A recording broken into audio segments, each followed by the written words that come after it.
Malam itu, bulan sabit tipis menggantung malu-malu di langit, hanya menyisakan sedikit cahaya untuk menembus lebatnya hutan di lereng Gunung Arjuno. Kami bertiga, aku, Randy, dan Lastri sebenarnya tidak punya niat sama pecahan untuk berakhir di sini. Rencana awal hanya mencari spot foto Milky Way yang sempurna, jauh dari polusi cahaya kota Malang. Namun, entah bagaimana, jalan setapak yang kami ikuti semakin menyempit, berliku, dan akhirnya menghilang di telan semak belukar. "Randy, ini beneran arahnya?" tanyaku, senter di tangan gemetaran. Udara semakin dingin dan suara jangkrik seolah berhenti bersamaan dengan langkah kami yang makin ragu. Randy, yang biasanya paling percaya diri, tampak gelisah. "Seharusnya iya Dan, GPS-ku masih nunjuk ke arah sini. Tapi, kok medannya aneh gini ya?" Lastri, yang dari tadi diam sambil memegang ponsel, tiba-tiba berseru, "Lihat, ada cahaya." Kami serentak mengarahkan senter. Di kejauhan, di antara pepohonan yang rapat, samar-samar terlihat kerlap-kerlip lampu minyak. Anehnya, cahaya itu tidak konstan, kadang meredup lalu terang kembali seolah-olah bernapas. "Warga mungkin," ujar Randy, mencoba menenangkan diri kami, juga dirinya sendiri. "Ayo, kita samperin, mungkin bisa tanya jalan." Kami melangkah hati-hati, melewati akar-akar pohon yang mencuat dan semak berduri. Semakin dekat, bau bunga melati yang kuat menusuk hidung, bercampur dengan aroma dupa yang samar. Cahaya itu berasal dari beberapa rumah kayu sederhana yang mengelilingi lapangan terbuka. Bentuknya kuno, dengan dinding anyaman bambu dan atap ijuk. Yang paling aneh, tidak ada suara apapun. Tidak ada gonggongan anjing, tidak ada tawa anak-anak, bahkan suara serangga pun lenyap. "Kok sepi banget ya?" bisik Lastri, merapatkan jaketnya. Kami tiba di tepi lapangan. Di tengahnya berdiri sebuah pohon beringin raksasa dengan akar-akar menggantung seperti tirai. Sebuah sesajen diletakkan di bawahnya, lengkap dengan bunga 7 rupa dan jajanan pasar. "Permisi," panggil Randy ragu-ragu. Suaranya terdengar pecah di kesunyian. Pintu salah satu rumah terbuka perlahan. Sesosok kakek tua dengan rambut putih panjang dan sorot mata kosong muncul. Wajahnya keriput dalam dan senyumnya terlalu lebar, seolah dipaksakan. Ia mengenakan beskap lurik usang dan kain jarik. "Selamat datang, Nak," ucapnya. Suaranya serak seperti gesekan daun kering. "Sudah lama tidak ada tamu dari luar." Lastri mencengkeram lenganku. "Pak, kami tersesat. Kami cuma mau tanya jalan kembali ke jalan raya." Kakek itu tersenyum lagi, kali ini matanya menyipit aneh. "Jalan raya? Oh, itu jauh sekali, Nak. Mari, mampir dulu. Sudah larut malam, berbahaya di hutan." Kami saling pandang, ada keraguan, tapi kelelahan dan rasa dingin mengalahkan kewaspadaan. Lagi pula, apa pilihan lain yang kami punya? "Terima kasih, Pak," kataku akhirnya. Kakek itu membimbing kami ke rumahnya. Di dalamnya, suasana terasa pengap dan lembab. Penerangan hanya dari lampu minyak yang redup, membuat bayangan menari-nari di dinding.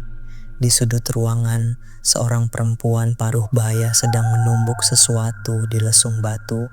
Gerakannya lambat dan berulang. Ia tidak menoleh sedikit pun saat kami masuk. "Istri saya," kata si kakek, seolah tahu apa yang kami pikirkan. Sudah lama tidak bisa mendengar. Kami duduk di bangku kayu. Kakek itu menyodorkan cangkir berisi air jahe hangat. Aroma jahenya terlalu kuat, hampir pahit. "Jadi, dari mana kalian, Nak?" tanyanya, menatap kami satu persatu. "Dari Malang, Pak," jawab Randy. "Kami tadi mau nyari bintang, terus malah nyasar." Kakek itu mengangguk-angguk. "Bintang ya? Bintang di sini lebih banyak, Nak. Lebih terang, abadi." Perkataannya membuat bulu kudukku merinding. "Abadi? Ya, abadi," sahutnya, lalu tertawa pelan. Tawanya terdengar kering dan hampa. "Seperti kami, Lastri tiba-tiba menjatuhkan cangkirnya. Air jahe tumpah membasahi lantai.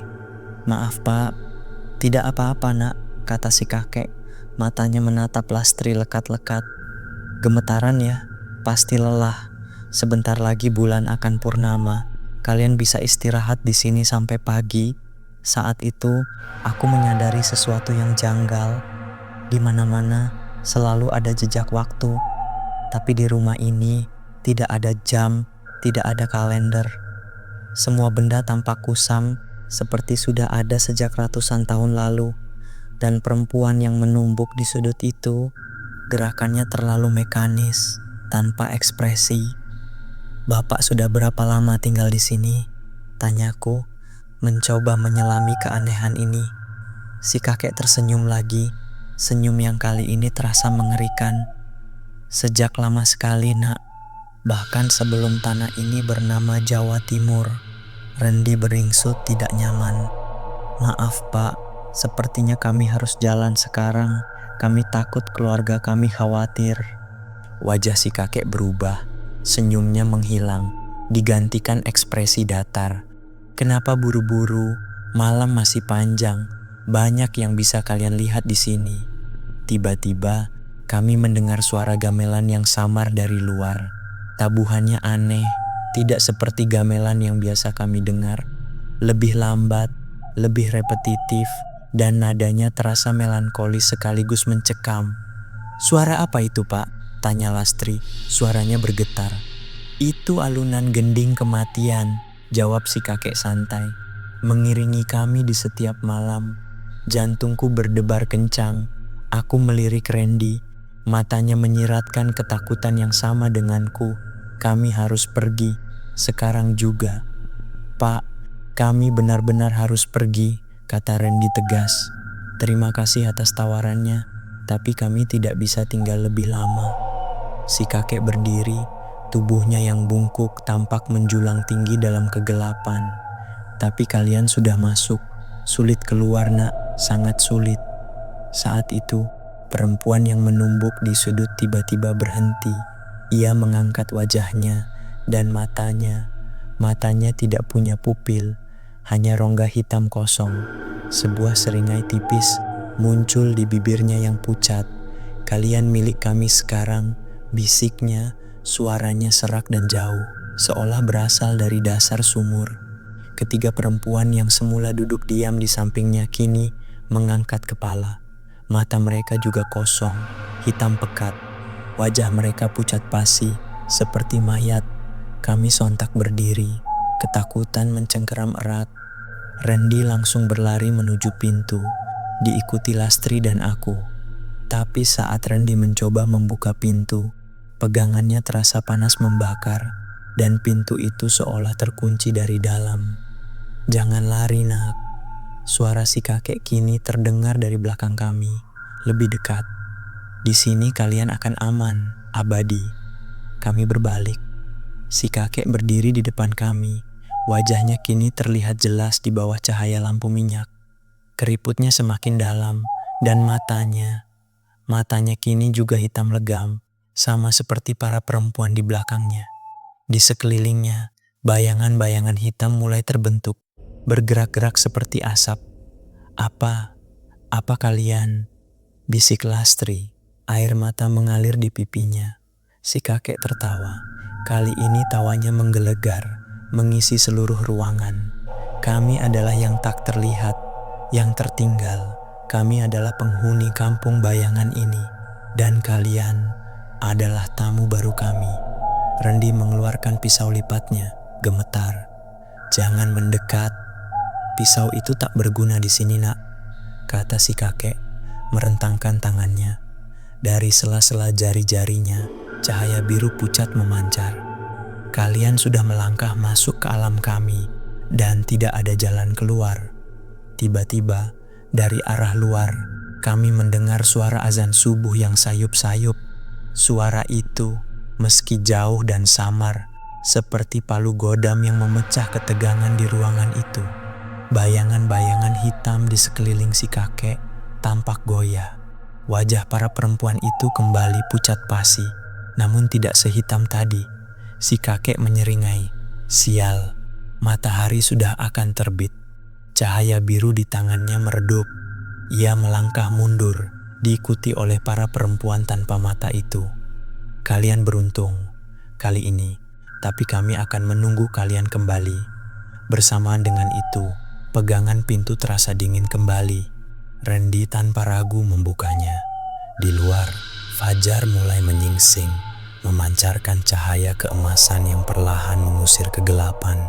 Bau melati dan dupa menghilang, digantikan aroma embun pagi dan tanah basah. Kami berlari, tidak peduli kemana arahnya. Kami berlari menembus semak-semak, melompati akar-akar pohon, hingga akhirnya menemukan jalan setapak yang familiar. Kami tidak menoleh ke belakang. Tidak ada lagi kerlap-kerlip lampu minyak. Tidak ada lagi gending kematian. Hanya hutan yang kembali sunyi, seolah kejadian semalam adalah mimpi buruk. Kami baru berhenti ketika melihat pelang arah menuju jalan raya utama. Napas kami terengah-engah, tubuh kami gemetar. Itu bukan mimpi kan? Tanya Lastri, suaranya parau. Randy menggeleng, wajahnya pucat pasi. Aku nggak tahu, tapi aku nggak akan pernah lupa tatapan matanya. Aku melihat ke arah hutan yang baru saja kami tinggalkan. Di balik rimbunnya pepohonan, seolah masih ada sisa-sisa kegelapan yang mengintai. Kami telah melangkah ke tempat yang seharusnya tidak kami sentuh, dan mungkin tempat itu tidak akan pernah benar-benar melepaskan kami. Sejak malam itu, setiap kali bulan sabit tipis menggantung di langit, aku selalu merasa sepasang mata hitam tanpa pupil mengawasi dari kejauhan. Menunggu kami kembali ke kampung bayangan di kaki Arjuno.